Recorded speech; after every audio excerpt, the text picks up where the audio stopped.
துரதிர்ஷ்டவசமாக இதுதான் பல மக்களுடைய உண்மையாய் இருக்கிறது. பைகள் வெறுமையாய் இருக்கிறது. பெறுகின்ற பணம் சீக்கிரத்தில் மறைந்து விடுகிறது. நீங்கள் கடினமாய் உழைக்கிறீர்கள், ஆனால் என்ன நீங்கள் பெற்றுக்கொள்கிறீர்களோ அது உங்களுக்கு போதுமானது கிடையாது. நீங்கள் வாடிக்கையாளர்களை பின்பற்றுகிறீர்கள், ஆனால் அது ஒருபொழுதும் போதுமானது கிடையாது. நாட்கள் செல்லுகிறது. ஏற்றுக்கொள்ள முடியாத ஒரு ஆழமான உணர்வு உங்களுக்குள் வளருகிறது. நான் இவ்வளவு கடினமாய் உழைத்தும் எப்படி என்னிடத்தில் ஏதும் இல்லை? நீங்கள் திரளாய் விதைத்தும் கொஞ்சமாய் அறுத்து கொண்டு வருகிறீர்கள். நீங்கள் புசித்தும் திருப்தியாகவில்லை, குடித்தும் பரிபூரணமடையவில்லை. நீங்கள் வஸ்திரம் உடுத்தியும் ஒருவனுக்கும் குளிர்விடவில்லை.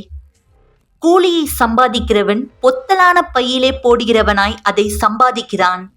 இந்த வசனமானது என்ன அனுபவமுடையதாய் உங்களுக்கு இருக்கிறது? வாருங்கள், தேவனுடைய உடன்படிக்கையின் மூலம் உங்களுடைய சூழ்நிலையை மாற்றுங்கள். எனவே எல்லா வெறுமையும் முடிவுக்கு வரும்.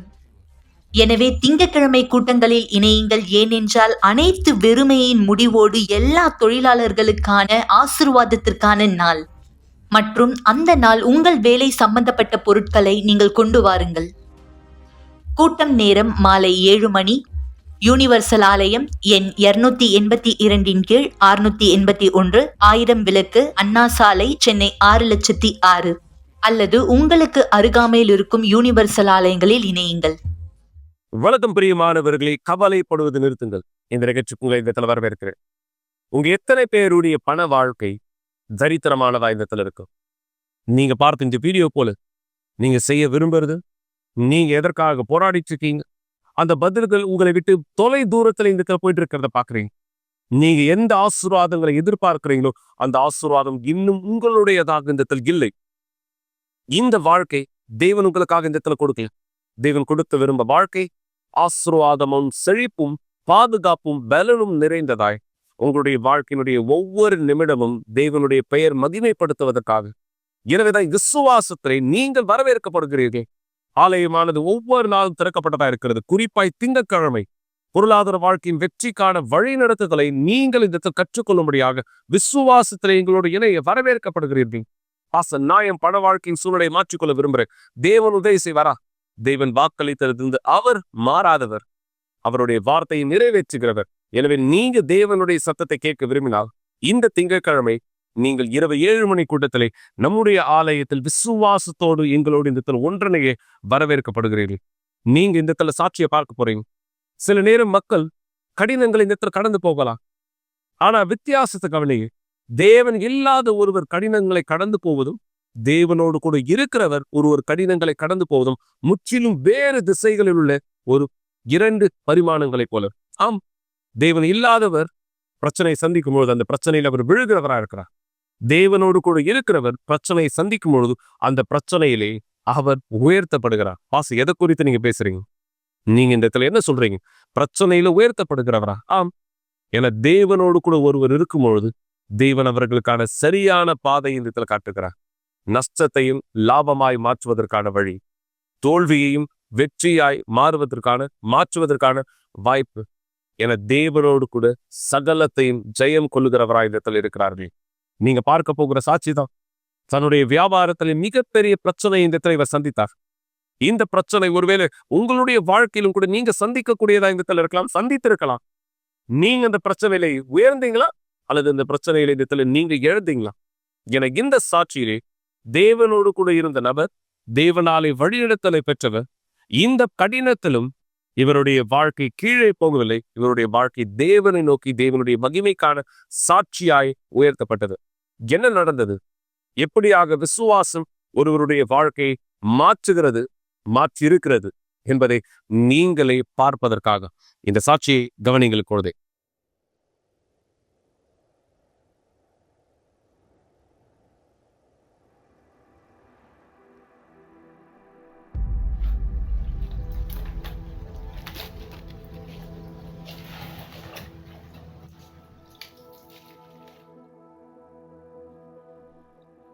இங்கதான் எங்களால அந்த கடைக்குள்ள கூட போக முடிஞ்சது. அங்கிருந்த குழப்பத்தை பாருங்க, எல்லாமே அழிஞ்சிருச்சு. 1 வருஷத்துக்கு முன்னாடி மே மாசத்துல நாங்க எல்லாமே இழந்துட்டோம். கடைக்குள்ள இருந்த எல்லாமே, எதுவுமே மிச்சமா இல்ல. எங்களுக்கு அதிகமாவோ அல்லது குறைவாவோ 72 பவுன் இழப்பு ஏற்பட்டது. எங்க கிட்ட மணப்பெண்களுக்கான துணி இருந்தது. 15 வயசுல இருக்கிறவங்களுக்காக அறிமுகமான துணிகள், நகைகள் இருந்தது. ஆனா இந்த எல்லா பொருளுமே பேகு, ஷூ, நகைகள் எல்லாமே போயிடுச்சு. எதுவுமே மிச்சமா இல்ல. 17 வருஷத்துல நாங்க இந்த கம்பெனில வேலை செஞ்சு முதலீடு செலுத்தினோம். ஆனா ஒரே நாள்ல எல்லாமே இழந்துட்டோம்.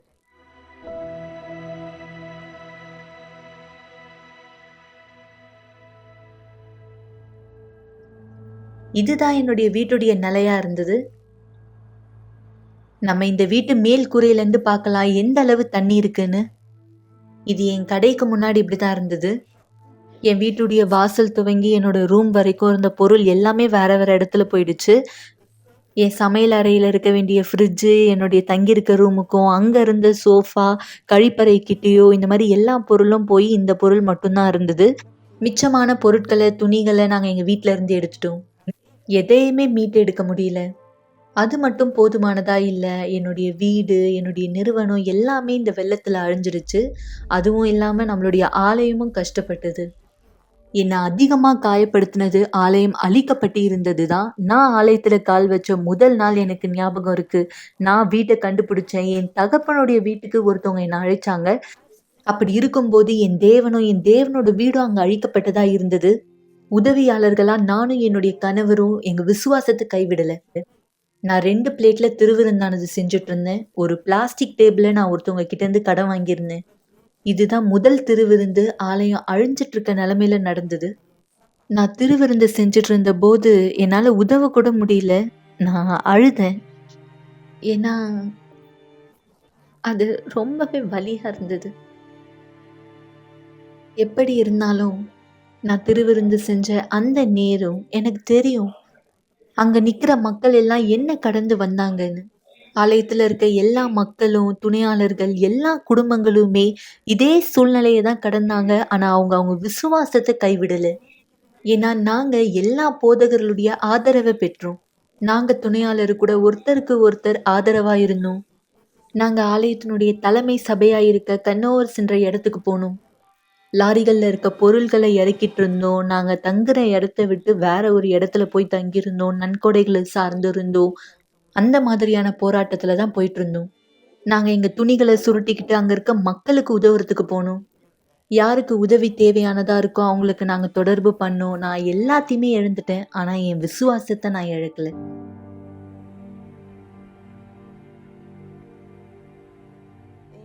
இந்த வெள்ளத்தினால ஏற்பட்ட எல்லா குழப்பத்துக்கு நடுவுல வழக்கமா மருத்துவ பரிசோதனை செய்யும் போது எனக்கு மார்பக புற்றுநோய் இருக்குன்றது கண்டுபிடிக்கப்பட்டது. அது ஒரு பயாப்சி ஊடுருவும் டக்டல் கார்சினோமா அப்படின்ற தீவிரமான ஒரு நோயின்றதை உறுதிப்படுத்தினாங்க. எப்போ எனக்கு புற்றுநோய் இருக்குன்றத நான் ஆகஸ்ட் மாசத்துல கண்டுபிடிச்சேனோ அப்ப எனக்கு அங்க ஒரு முடிச்சு மாதிரி இருந்தது. அக்டோபர் மாதம் அதே மார்பகத்துல எனக்கு 4 கட்டி வந்திருந்தது. கீமோதெரப்பி பண்ணிட்டு இருந்த நாள்ல என்னுடைய எல்லா முடியுமே நான் இழந்தேன். என்னுடைய எல்லா முடியும் இழந்தேன். அதனால என்னுடைய தலையை மறைக்க நான் ஸ்கார்ஃப் பயன்படுத்த ஆரம்பிச்சேன். ஆனா என்னுடைய விசுவாசத்தினால எப்பவும் உற்சாகத்தோடு இருந்தேன். யாரா இருந்தாலும் ஆலயத்தை விட்டு கூட போயிருந்திருக்கலாம். ஆனா நான் அங்க இருந்தேன். என் கீமோ செஷனை விட்டு நான் வரும்போது பலவீனமா உணருவேன். சில நேரத்துல நான் வியாதியா உணருவேன். ஆனா அந்த நேரத்துல டீயோ காஃபியோ ஏதாவது குடிச்சிட்டு நான் ஆலயத்துக்கு போவேன் என் தொடர்ச்சங்கிலி ஜெபத்தை செய்யறதுக்காக. அந்த வலி தீவிரமா இடைவிடாம வலிச்சுட்டே இருக்கும். தற்காலிகமாக என் கணவருடைய சகோதரி கூட நான் தங்கியிருந்த அந்த தருணம், நான் பெட்ரூமுக்கு போவேன். முழங்கால் படியிட்டு அங்க அழுது கூக்குரலிட்டு ஜெபிப்பேன். நான் நீதிக்காக, தேவனுடைய நீதிக்காக, அவருடைய பலத்துக்காக கூக்குரலிடுவேன். நான் வேதாகமத்துல கைய வச்சு சொல்லுவேன், ஆண்டவராகிய இயேசுவே, நீங்க தான் என் நீதிபதி. நீங்க தான் என்னுடைய வழக்கறிஞர். நீங்க தான் என்னுடைய பலன், என்னுடைய மருத்துவர், என்னோட மருந்து நீங்க தான்னு சொல்லுவேன். நான் உங்களுக்கு உண்மைத்தன்மையா இருக்கும்போது இந்த அநீதியை நான் ஏத்துக்க மாட்டேன். என் விசுவாசத்தை கனப்படுத்துங்க. என்னுடைய வாழ்க்கையில இழந்த எல்லாத்தையுமே புதுப்பீங்கன்னு நான் சொன்னேன். அந்த நேரம் இஸ்ரவேல் சிறப்பு நிகழ்ச்சி வந்தது. அப்போ எல்லாமே இல்லை, எதுவுமே கிடையாது. எனக்கு ஞாபகம் இருக்கு, நான் சார்ந்திருந்த எல்லா பொருளையுமே நான் அட்டைப்பெட்டிகள்ல, பைகள்ல வச்சிட்டு இருந்தேன். நான் இப்படியா யோசிச்சேன், நான் பீடத்துக்கு மேல போக மாட்டேன். ஆனா நான் இவ்ளோ மிகப்பெரிய அநீதியை சந்திச்சிட்டு இருக்கேன். நான் பொருத்தனையை செஞ்சேன், பீடத்து மேல ஏறினேன், தேவனுடைய நீதிக்காக நான் கேட்டேன். நான் அநீதியை சந்திச்சவளா பீடத்து மேல ஏறினேன். ஆனா பீடத்துல இருந்து கீழே வரும்போது தேவனுடைய நீதிக்கான கூக்குரலோடு வந்தேன். இது உங்களோட வார்த்தையில எழுதப்பட்டிருக்கு. உம்முடைய நாமத்தினால எதையெல்லாம் கேட்கப்படுகிறோமோ அது எங்களுக்கு கொடுக்கப்படும் என்று. அதனால நான் என்னுடைய நீதிக்காக கேட்டேன். நீதி வந்தது. இது எல்லாமே ஒரே ராத்திரியில நடக்கல. எங்களுடைய சட்டைகளை சுருட்டிக்கிட்டு வேகமா போக வேண்டியதா இருந்தது. கடையை திறக்கிறதுக்கான நேரம் வரும்போது நான் இழந்து போன எல்லா பொருளுமே நான் இயந்திரங்கள் மூலமா அதை சரி செஞ்சேன். நான் திரும்ப வேலைக்கு போனேன். கதவுகளை நாங்க திரும்ப திறந்தோம். என் கணவர்கிட்ட சொன்னேன், திரும்ப போராடலாம், வேலையை செய்யலாம். அந்த வழியில தான் நாங்க வெளிப்படுத்தணும். நாங்க சமூக ஊடகத்தின் மூலமா எங்களுடைய வாடிக்கையாளர்களுக்கு நாங்க திரும்ப வந்துட்டோன்றத காமிச்சோம். வாடிக்கையாளர்கள் பல தூரத்துல இருந்து, பல நாடுகள்ல இருந்து கூட வந்தாங்க. நான் நேர்மையா சொல்றேன், இதை நான் எதிர்பார்க்கவே இல்லை. தேவன் தான் வேலை செஞ்சிட்டு இருந்தாரு. தேவன் தான் வேலை செஞ்சாரு மக்களை பல இடங்கள்ல இருந்து கொண்டு வரும்படியா. எங்க வீடு புதுப்பிக்கப்பட்டது, எங்களுடைய பொருட்கள் திரும்ப வந்தது, நாங்க கடையை புதிதாக திறந்தோம். நான் இன்னும் அதிகமா பெற்றேன். 40 கல்யாண துணிகளை தைக்கிறதுக்காக சாவோ பவுலோன்ற இடத்துல இருந்து எனக்கு வந்திருந்தது.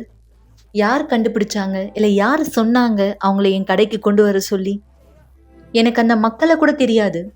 அவங்க யாருன்னே எனக்கு தெரியாது. எனக்கு தெரிஞ்சது அவங்களுடைய துணியை எனக்கு அனுப்புறது, என்னோட கடைக்கு அனுப்புனது மட்டும்தான். 6 மாசத்துல தேவன் என்னுடைய இழந்து போன எல்லாத்தையுமே புதுப்பிச்சாரு. தேவனுடைய நீதி மேற்கொண்டது.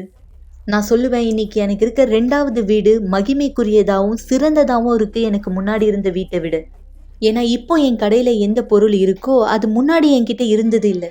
தேவனுடைய கரத்தின் வேலையை என்னால தெளிவா பார்க்க முடியுது.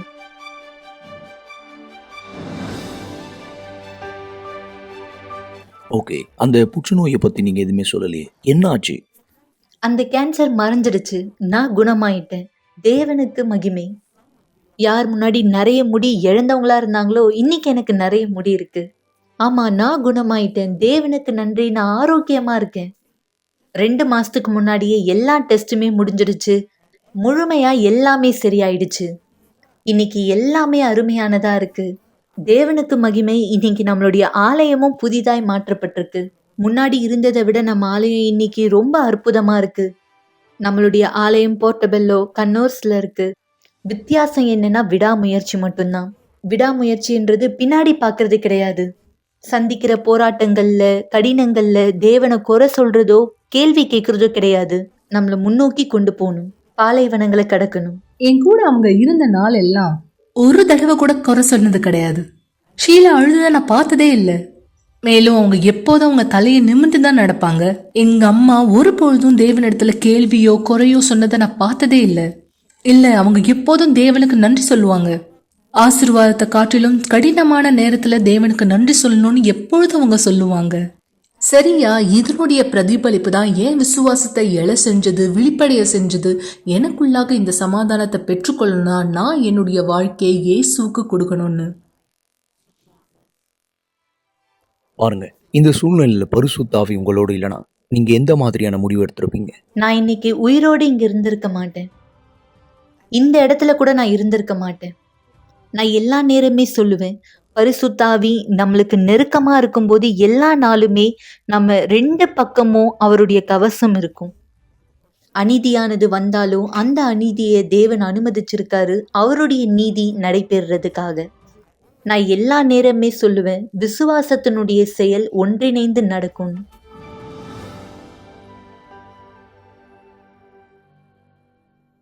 மிக சரியாக நீங்க பாத்தீங்க. இந்த நேரம் தேவனுடைய வார்த்தை எனக்கு ஞாபகம் வருகிறது. திருடல் பிசாசானவன் என்ன செய்கிறான்? திருடுவது, கொல்வது, அழிப்பது. அதுதான் அவனுடைய வேலை. திருடன் திருடவும் கொல்லவும் அழிக்கவும் அன்றி வேறொன்றுக்கும் இது தருவாராங்க. ஆனா தேவனுடைய குணாதிசயத்தை பாருங்க. தேவன் நமக்காக இந்த சொல்கிற இந்த வார்த்தையை பாருங்க. ஆனால் நானும் அவைகளுக்கு ஜீவனையும் பரிபூரணத்தையும் தர வந்தேன். இந்த நபருடைய பொருளாதார வாழ்க்கையை அழிக்க பிசாசு இந்த இடத்துல வழிவகுத்தான். அந்த வியாபாரத்தை அழிக்க, அந்த நபருடைய சூழ்நிலை இந்த இடத்துல பிரச்சனைக்குரியதாய் மாற்ற. ஆனா இவர் தேவனுடைய வார்த்தை மீது விசுவாசத்தினுடைய நிலைப்பாட்டில் இருந்ததுனால என்ன நடந்தது நீங்க பாத்தீங்க. இன்று பிரச்சனையை ஜெயித்தவராய் தேவனுக்கான சாட்சியுடையவராய், அந்த சாட்சி மூலம் தேவன் உங்களையும் ஆசீர்வதிக்க விரும்புகிறவராக. எனவே மக்களே, எல்லா சூழ்நிலைகள் தேவனால் இந்த இடத்துல மாற்றப்பட தேவன் உதவி செய்ய தயாரா இருக்க. நீங்க நாளை தினம் கூட எங்களோட விசுவாசத்தில் இணைய வரவேற்கப்படுகிறீர்கள். நாளை காலை 9:30 மணிக்கு வாரத்தினுடைய முதல் நாள், விசேஷித்த நாளாய் நீங்கள் தேவனோடு உங்களுடைய முழு வாழ்க்கைக்கான பாதுகாப்பை, குறிப்பாய் ஒவ்வொரு ஞாயிற்றுக்கிழமை நாம் ஆலயத்துல செய்வது போல நம்முடைய குடும்பங்களுக்காய் ஜெபிக்கிறோம். நம்முடைய குடும்பங்கள் தேவனால் இந்த இடத்தில் பாதுகாக்கப்படும்படி, தேவனால் வழி நடத்தப்படும்படி. எத்தனை பெற்றோர் நீங்க அழுதுட்டு இருக்கீங்க? குறிப்பா ஒரு தாயாரா நீங்க இந்த இடத்துல இருக்கீங்கன்னா, நீங்க உங்க பிள்ளைகளை குறித்து இந்த இடத்துல எத்தனை பேர் கவலைப்படுகிற ஒருவரா இந்த இடத்துல இருக்கிறீர்கள்? கவலை, எதனாலே கவலை? தவறான சகவாசங்களுக்கு உங்க பிள்ளை ஈடுபடுறாங்க, தவறான வழிகள் இந்த இடத்துல உங்களுடைய பிள்ளைகள் ஈடுபடுறாங்க. நீங்க பார்க்கிறீங்க உங்களுடைய பிள்ளைகள் தேவனுடைய வழிகளுக்கு நேர் எதிர் திசையில நடக்கிற ஒருவராய். ஆம், தேவனுடைய வழியை விட்டு முற்றிலும் எதிர் திசையிலே நடக்கிற ஒருவராய் நீங்க ஒரு அம்மாவா, ஒரு அப்பாவா, ஒரு பெற்றோராய் என்ன செய்து கொண்டிருக்கிறீர்கள்? ஒரு வேலையை சொல்ல, பாஸ்டர், நான் செய்ய வேண்டிய எல்லாவற்றையும் இந்த இடத்துல செய்துட்டேன், என்னால என்னுடைய மகனை மாற்ற முடியல, என்னுடைய மகளை மாற்ற முடியல, என்னால இந்த நபருக்கு உதவி செய்ய முடியல. உங்களால முடியாம போகலாம், ஏன் என்னால் முடியாம போகலாம். ஆனா தேவனால் இது முடியாததா? தேவன் கல்லமையானவர். ஆனா தேவன் அதை செய்ய நிச்சயம் தேவன் விரும்புகிறது மட்டுமல்ல, விசுவாசத்தை தேவன் நம்மிடமிருந்து எதிர்பார்க்கிறார். நீங்க சாட்சியில பார்க்க போகிற இந்த தாயார் இதான் செய்தாங்க. விசுவாசத்திலே ஒரு நாள் தேவனுக்கு உண்மையாய் கீழ்ப்படிந்து கொண்டிருந்த ஒரு பிள்ளை, உலக ரீதியான சகவாசத்திலே, தவறான பழக்கங்களிலே தன்னுடைய வாழ்க்கையை தேவன் வழியிலிருந்து முற்றிலுமாய் எதிர் திசைக்கு இந்த இடத்துல வாழ தேர்ந்தெடுத்தாங்க. தவறான சகவாசம், தவறான பழக்கம், தவறான வழிகள், அழிக்கப்பட்ட பாதை. இதனுடைய முடிவு நரகம், அக்னி, கந்தக கடல். வேறொன்றும் இடத்துல கிடையாது.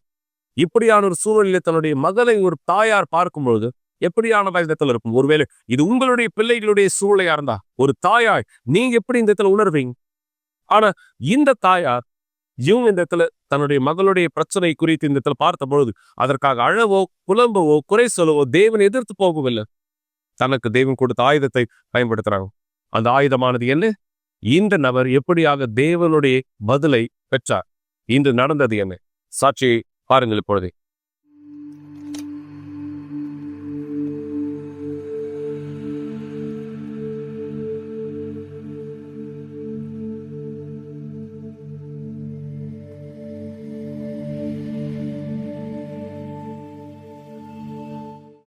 எசபெல் சின்ன வயசுலேருந்து ஆலயத்திலே வளர்ந்த பெண்ணாக இருந்தா. எசபெலுக்கு 14 வயசு இருக்கும் போது தண்ணீரில் ஞானஸ்தானம் எடுத்தா. ஆனால் அதன் பிற்பாடு அவள் ஆலயத்தின் கூட்டத்திலையும் ஆலயத்தோடைய விஷயத்திலையும் கலந்துக்க விரும்பலை. மேலும் இந்த உலகத்துக்கு திரும்ப அவள் தீர்மானிச்சா. நாங்கள் எப்போதும் அவளுக்கு சிறந்தது கொடுக்கத்தான் தீர்மானித்தோம். ஆனால் எங்களுக்கு அதிர்ச்சியாக இருந்தது, நாங்கள் எல்லாமே பார்த்ததெல்லாம் சோகம். நீங்கள் இங்கே பார்க்குற மாதிரி அவள் இந்த மாதிரியாக மாறிட்டா. கெட்ட நபர்களோட சேர ஆரம்பிச்சிட்டா, ரொம்பவும் மாறிட்டா, மேலும் அதிகமாக குடிக்க ஆரம்பிச்சிட்டா. எனக்கு நல்லா நினைவு இருக்கு, ஒரு தடவை என்னுடைய ரூமுக்கு வந்து அவள் அதிகமாக குடிச்சிருந்ததுனால வாந்தி எடுத்தா. விதவிதமான போதைப் பொருட்களை பயன்படுத்த ஆரம்பிச்சா. ரோஹானா, சிகரெட், பலவிதமான போதைப் பொருட்களை அவள் பயன்படுத்தினா. ஒரு நாளைக்கு 1 பாக்கெட் சிகரெட்டு கூட பிடிப்பா. பலவிதமான போதைப் பொருட்களுக்கு அடிமையானா. அவ கூட பழகிற நபரும் போதைப் பொருட்களுக்கு அடிமையானவங்களாக தான் இருந்தாங்க. அவருமே மொரோனாங்கிற போதை நிலையை தான் கடந்து போயிட்டு இருந்தது. அப்படியாக தான் அது பிரதிபலிச்சது. இன்னும் அதிகமாக என்னை காயப்படுத்தக்கூடிய விஷயம் என்னன்னா, அவ இனிமேலும் என்னை அம்மான்னு கூப்பிடுறது கிடையாது. அவங்க அப்பாவோட சேர்ந்துட்டு என்கிட்ட சண்டை போடும்போது அந்த பொம்பளை அப்படின்வா. அது எனக்கு ரொம்பவும் காயம் ஏற்படுத்தும், ரொம்ப மோசமான காயத்தை ஏற்படுத்தும். அப்போ நான் சொல்லுவேன், இது நியாயமே இல்லை, இது நியாயமே இல்லை. ஏன்னா அவ தான் எனக்கு ஒரே ஒரு மகள். எனக்கு நல்லா ஞாபகம் இருக்குது, நான் ஒரு அறுவை சிகிச்சைக்கு மருத்துவமனைக்கு சென்றிருந்தேன். அவள் என்னை ஹாஸ்பிட்டல்லே தனியாக விட்டுட்டு போயிட்டா. அவள் எப்போதும் குடிச்சிட்டு சுயநலவு இல்லாதபடியே தான் எப்போதும் வருவா. இன்னும் சொல்ல போனால் வீட்டுக்குள்ளேயே போதைப் பொருட்களை பயன்படுத்துவா. இதெல்லாம் பார்க்கும்போது இது உண்மையாகவே எனக்கு பாதிப்பை உண்டாக்குச்சு. சில நேரத்தில் என் கண்ணை பார்த்து சொல்லுவா, எனக்கு உண்மையாகவே தெரியல, நீ ஏன் என்னோட அம்மாவா இருக்க? என்னோட அம்மாவா வேற யாராவது இருந்திருக்கலாமே, நீ ஏன் என்னுடைய அம்மாவா வந்த? அவ ரொம்ப ஆக்ரோஷமா என்கிட்ட இந்த மாதிரி பேசுவா. அவளுடைய வெறுப்புணர்ச்சி அதிகப்படியாச்சு. இது எப்படி போச்சுன்னா, அவ சரீரபூர்வமா என்ன பாதிப்பு உண்டாக்கும்படி. அந்த நேரத்துல என்னுடைய பங்கா ஒரு கிறிஸ்டியனா, ஒரு தாயாரா பாத்திரத்துல நான் என்ன பண்றது? இது எப்படியாக இருந்தது? உண்மையாவே பயம் அளிக்கக்கூடியதா இருந்தது. என் கணவர் அதுக்கு நடுவுல வந்து அதை சமாளிக்கணும். ஏன்னா உண்மையாவே நான் என்ன பண்ணுவேன் எனக்கு தெரியல. எங்க பொண்ணு எசபலோட ஏற்பட்ட இந்த போராட்டத்துல, அந்த தருணத்துல, அந்த நேரத்துல தேவன் மட்டும்தான் எங்களுக்கு பலன் அளிக்க முடியும்னு நாங்க புரிஞ்சுக்கிட்டோம். அவ எப்போதும் பிரச்சனை கொடுக்கறவளாவே இருந்தா, எந்த ஒரு செய்தியும் எந்த ஒரு தகவலும் இல்லாம 4 நாளுக்கு தொலைஞ்சிருவா. ஆனா நாங்க எங்க விசுவாசத்துல தொடர்ந்து நிலைச்சிருந்தோம். நான் அவளுக்காக 14 வயசுலேருந்து 24 வயசு வரைக்கும் போராடிக்கிட்டு இருக்கேன். பல தொடர் சங்கிலி ஜபங்களை செய்திருக்கேன். பல பொருத்தனைகள். எனக்குள்ள ஒரே ஒரு விஷயம்தான், நான் சோர்ந்து போகக்கூடாது. நான் சோர்ந்து போக மாட்டேன். நான் விதவை பெண்மணி மாதிரி தொடர்ந்து தட்டிக்கிட்டே இருப்பேன். நான் நம்பினேன் ஒரு நாள் இந்த சூழ்நிலை கண்டிப்பாக மாறும். அதனால நான் தொடர்ந்து தட்டினேன். நான் நம்பினேன் அதை. எப்பயாவது சோர்ந்து போகணும்னு நினச்சிங்களா? ஒருபோதும் இல்லை. ஒரு தடவை கூட இல்லை. ஒருபோதும் கிடையாது. ஏன்னா நான் வணங்குற தேவன் யாருன்னு எனக்கு தெரியும். நான் பீடத்தின் மீது என்னுடைய பொருத்தனையை வச்சிருக்கேன்னு எனக்கு தெரியும். நிறைய மக்கள் என்கிட்ட வந்து சொல்லியிருக்காங்க, உன் பொண்ணை வீட்டை விட்டு வெளியே துரத்து, அவளுக்கு எல்லாமே இருக்கு, ஆனால் நீ தான் எல்லாத்துலேயும் கஷ்டப்படுறேன்னு கூட சொல்லியிருக்காங்க. ஆனாலும் நான் அதை விட்டு விலகலை. ஆனால் ஒரு தருணத்தில் என்னால் முடியல, என்னால் தாங்க முடியல. நான் ரொம்பவும் எதிர்ப்படைஞ்சேன். அப்போ நான் சொன்னேன், இது போதும், என்னை சுற்றி என்ன நடக்குது? இவ்வளவு வருடங்கள் சென்ற பிற்பாடு நான் உண்மையாவே தேவனுடைய கவனத்தை ஈர்க்கிறதுக்கு ஏதாவது செய்யணும்.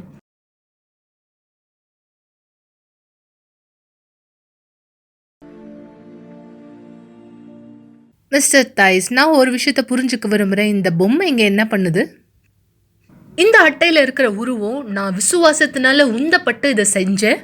இந்த மாதிரி யார் செய்கிறாங்களோ அவங்களுக்கு இது வேலை செய்யும்னு நான் சொல்லலை. ஆனால் எனக்கு உள்ளாக இந்த விசுவாசம் இருந்தது. அவள் ஆலயத்துக்குள்ளாக வளர்க்கப்பட்டவளாக இருந்தா. அவள் என் கூட உட்காந்துருக்கா கூட்டங்களில். ஆனால் திடீர்னு பார்த்தா அவள் அந்த இடத்துல இல்லை இந்த மாதிரி எப்போதும் நான் இதை ஏற்றுக்க மாட்டேன்னு நான் சொன்னேன். அது காரணத்தினால தான் நான் இந்த உருவப்படத்தை செஞ்சேன். என்னோட பக்கத்தில் கொண்டு வந்து என் பக்கத்து சேரில் வச்சேன். பல மக்கள் நினச்சிருக்காங்க எனக்கு பைத்தியம் பிடிச்சிருச்சு, பிரச்சனைனால எனக்கு பைத்தியம்தான் ஆயிடுச்சுன்னு நினச்சாங்க. இது பரிதவிப்பின் செயலாக இருந்ததா? இல்லை, இது பரிதவிப்பு இல்லை. இது விசுவாசத்தின் செயலாக தான் இருந்தது. இது பரிதவிப்பு கிடையாது. அவளுக்காக நான் பல சிறப்பு நிகழ்ச்சிகள் பண்ணியிருக்கேன். எல்லா சிறப்பு நிகழ்ச்சியும் அவளுடைய ஆவிக்குரிய வாழ்க்கைக்காக தான் நான் செஞ்சேன். ஆனால் ஒரு சிறப்பு நிகழ்ச்சியில் நான் சொன்னேன், போதும், அவ்வளோதான். தேவன் என்கிட்ட ஒரு விஷயம் கேட்டிருந்தாரு. அது மனித பூர்வமாக பார்த்தா ரொம்ப கடினமானது. ஆனால் நான் என் சிந்தனையில் தீர்மானிச்சிட்டேன், என்னுடைய உணர்ச்சியினால இல்லை, தேவன் என்ன கேட்கிறாரோ அதை நான் கொடுக்கறதுக்கு தீர்மானிச்சிட்டேன். நான் 10 வருஷமாக போராடி ஒரு வியாபாரத்தை உருவாக்கி வச்சுருந்தேன். தேவனுக்காக நான் இந்த தியாகத்தை என் பெண்ணுக்காக செஞ்சேன். யார் இதை உங்களை செய்ய சொன்னா? தேவன் தாமே கேட்டார். யாரும் எனக்கு அதை சொல்லலை, யாரும் எனக்கு அறிவுரை கொடுக்கல. தேவன் தாமே கேட்டார். தேவன் அந்த வியாபாரத்தை விடும்படி, அதை எனக்கு தியாகமாக செய்யும்படி கேட்டார். நான் செஞ்சேன். எந்த வியாபாரம் என்னுடையதா இருந்ததோ அந்த வியாபாரத்திலேயே நான் வேலைக்கு போன பெண்ணா இருந்தேன். தேவன் இதுதான் கேட்டார், நான் அதை செஞ்சேன். அந்த இடத்துல நான் ஒரு பணியாளியாக தான் வேலை செஞ்சேன். தேவனுடைய பீடத்தில் ஏறுறது மிகவும் கடினம். ஏறுறது மட்டும் இல்லை, நீங்கள் அந்த இடத்துல நிலையாக நிற்கணும்.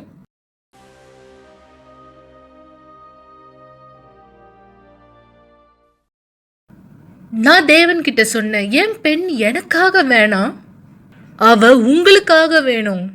அவளுடைய வாழ்க்கை பீடத்து மேலாக இருக்கணும். 3 நாள் பிற்பாடு, என்னுடைய பொருத்தனைக்கு பிற்பாடு பதில் கிடைச்சதா? அவ வீட்டை விட்டு வெளியேறிட்டா. அதனால தான் நான் சொல்லியிருந்தேன் 3 நிலைகள் இருக்கிறது. 3 நிலைகள். அதில் ஒன்று தான் விடாமுயற்சி. நம்ம சரியான பாதையில தான் இருக்கோம், நமக்கு சமாதானம் இருக்கணும். இந்த உறுதியை யாருமே என்கிட்ட இருந்து எடுக்க முடியாது. எந்த ஒரு நரகமும் யாருமே இதை என்கிட்ட இருந்து எடுக்க முடியாது. நான் பிசாசை பார்த்து சொன்னேன், நீ அவளை இங்கிருந்து எடுக்கலாம், ஆனா நீ கட்டாயப்படுத்தப்படுற, அவளை திரும்ப என்கிட்ட கொண்டு வருவ. ஒரு நாள் எனக்கு ஒரு நோட்டிஃபிகேஷன் வந்தது, கால் வந்தது. டிசம்பர் மாதம் 17ஆம் தேதி 2023 அன்று எசபெல் செத்துட்டான்னு. ஆனா இங்க இங்க இந்த இடத்துல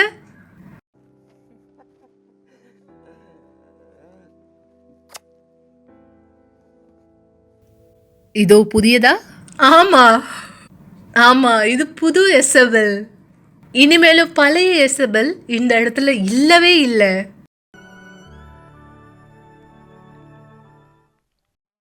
நான் இப்போ ரொம்ப நல்லா இருக்கேன், அதுக்கு தேவனுக்கு நன்றி. நான் இப்போ உண்மையாகவே உயிரோடு இருக்கேன், ஏன்னா நான் ரொம்ப வருஷமாக எனக்குள்ள மறிச்சவளாக இருந்தேன்.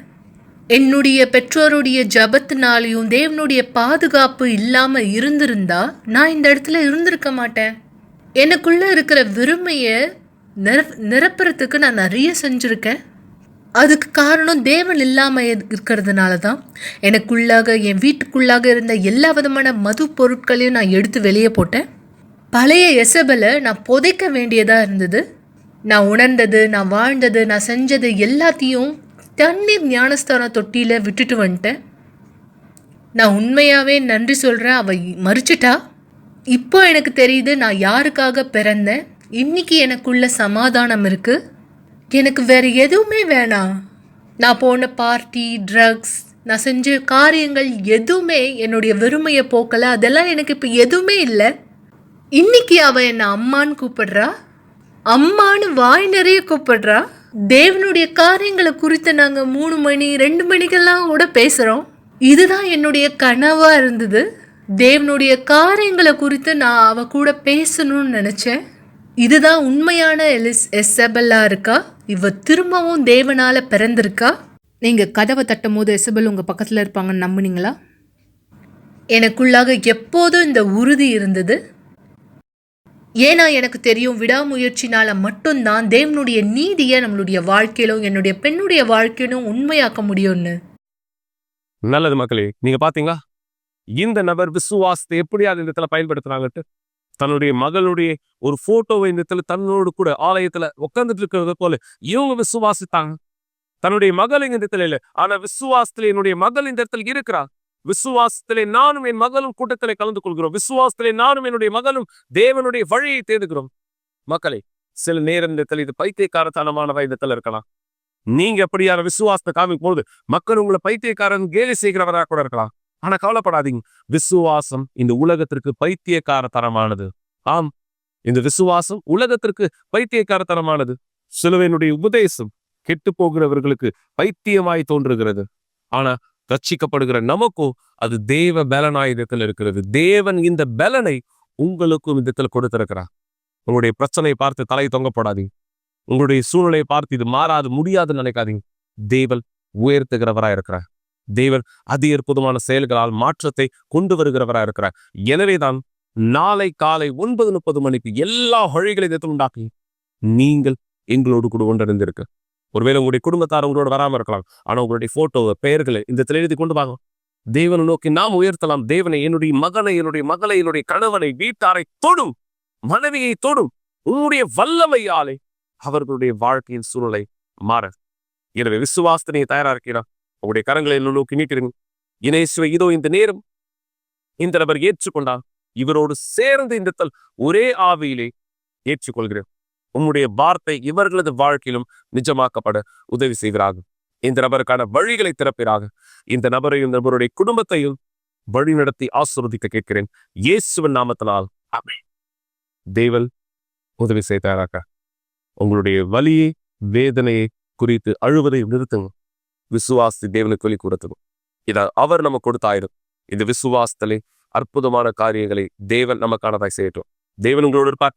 நாளை 9:30 மணிக்கு காலையிலே ஆலயத்தில் சந்திக்கிறேன். இயேசுவின் பெயராலே.